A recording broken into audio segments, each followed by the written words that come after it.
भैया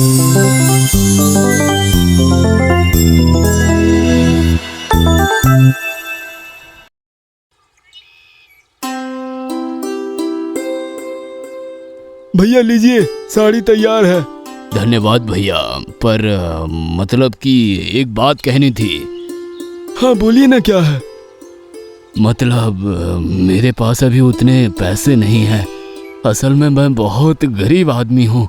बीवी ने मुझसे एक सूती की साड़ी मांगी है, इसीलिए। ओह, ऐसी बात है। ठीक है, आप जितना हो सके उतना ही दे देना, मैं उसमें चला लूंगा। हाँ, सच कह रहे हैं भैया? आपको बुरा तो नहीं लगा ना? नहीं नहीं, बुरा क्यों मानूंगा। असल में मैं भी तो गरीब ही हूँ, इसीलिए गरीबी क्या है मुझे पता है। आपने मुझे बचा लिया भैया, आपने सच में मुझे बचा लिया।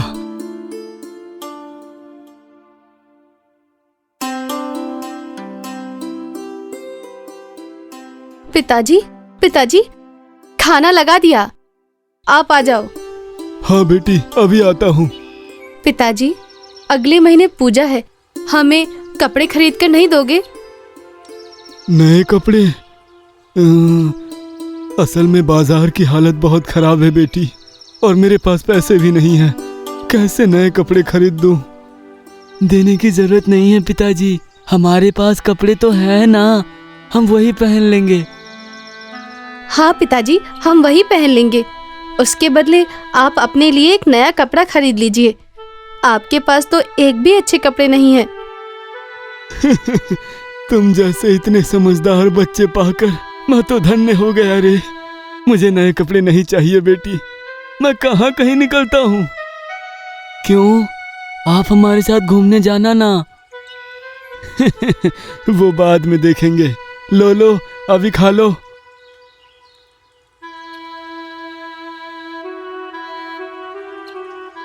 क्या भैया, क्या चाहिए? अरे जो भी बचा खुचा सब्जी है वो मुझे दे दो ना। अब कब तक बच्चों को ऐसी सूखी सब्जियां खिलाओगे? और पूजा तो अगले महीने है, बच्चों को नए कपड़े खरीद के दिए या नहीं? नहीं, कहाँ ऐसी किस्मत, पैसे तो बिल्कुल भी नहीं है। हैं? अरे कैसे बाप हो तुम? पूजा में सारे नए कपड़े पहनेंगे और तुमने उन्हें कुछ भी नहीं खरीद के दिया? ए हे छी।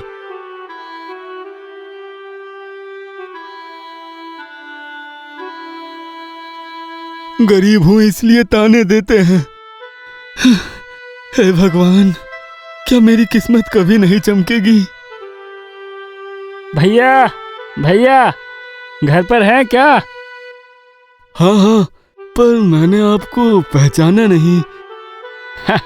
मैं शहर से आया हूँ, आपका नाम सुना है आपके हाथ के बने हुए साड़ी बहुत खूबसूरत होते हैं।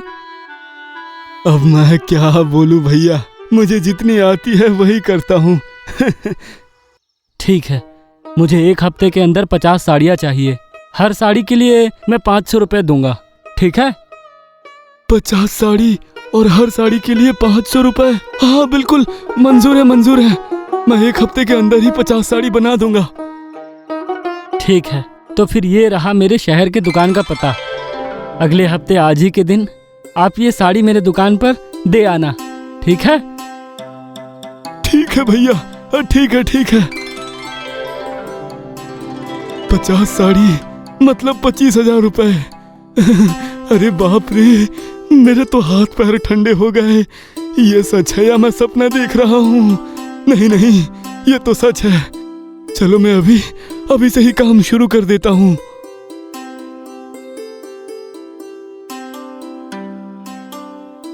हाँ, मेरे पास बस इतने ही पैसे हैं। इन पैसों से जरूर 50 साड़ी के धागे हो जाएंगे। हाँ, मैं जाकर 50 साड़ी के धागे ले आता हूँ। हाँ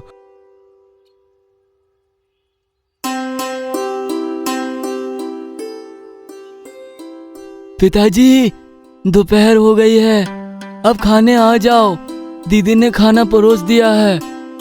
तुम लोग खा लो बेटा, मुझे देर होगी। मुझे एक काम मिला है ना, बहुत सारे पैसे मिलेंगे और उन पैसों से मैं तुम्हें नए कपड़े खरीद दूंगा।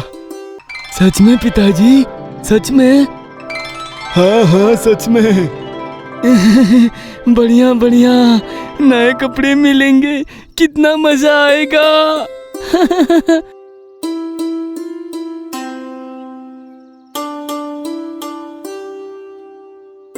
मैं चलता हूँ, बहुत दूर जाना है। आते वक्त हमारे लिए क्या लाओगे पिताजी? अरे लाऊंगा, बहुत सारे खाने लाऊंगा। अब मैं चलता हूँ। हाँ, सावधान रहना, दुग्गा दुग्गा।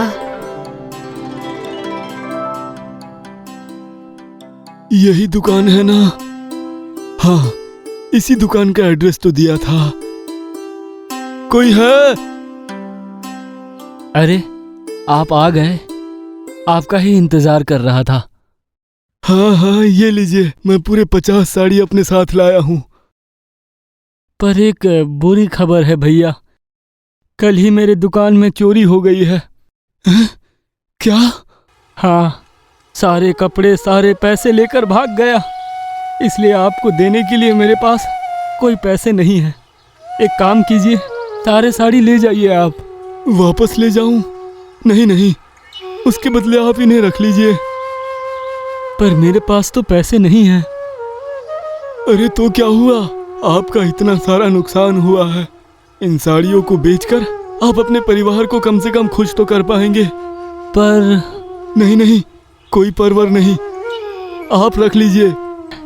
आपका बहुत बहुत धन्यवाद भैया। मैं कह रहा था मेरे पास कुछ खाने का सामान है, वो आपको मैं पैक कर देता हूँ। बाप रे, ये तो काफी भारी है, इसमें क्या खाना है? वो तो घर जाकर ही पता चलेगा। ठीक है, अब मैं चलता हूँ। ठीक है भैया, आपका बहुत बहुत धन्यवाद। अपनी सारी पूंजी मैंने लगा दी, फिर भी कुछ नहीं हुआ। अब तो लगता है सब कुछ बेचकर यहाँ से चले जाना ही होगा। चलो, किसी का तो भला हुआ। पिताजी आ गए, पिताजी आ गए। पिताजी, क्या आप हमारे लिए खाना लेकर आए हैं? कहाँ कुछ ला पाया, क्या सोचा था और क्या हुआ। लाया हूँ बेटी, ये देखो, यहाँ जो भी है सब तुम्हारा ही है। इतना सब कहाँ से आया पिताजी? मुझे तो कुछ समझ में नहीं आ रहा है बेटा। ये है तुम्हारी सच्चाई और भलाई का इनाम। इन पैसों से तुम जैसे और कई गरीबों की मदद कर सकोगे, ये मुझे विश्वास है। भगवान आप हो, भगवान आप हो। क्या हुआ पिताजी? इन पैसों से हमारे कपड़े नहीं आएंगे? होगा बेटी, केवल हमें ही नहीं, हम जैसे कई और गरीबों को भी कपड़ा, खाना और बहुत कुछ होगा। इसके बाद गांव के सारे गरीबों में खाना और कपड़े बांटने लगा और सबका चहेता बन गया और उसे उसके अच्छाई और भलाई स्वभाव का इनाम भी मिला। और इसके बाद वो सारे लोग खुशी खुशी जीवन बिताने लगे।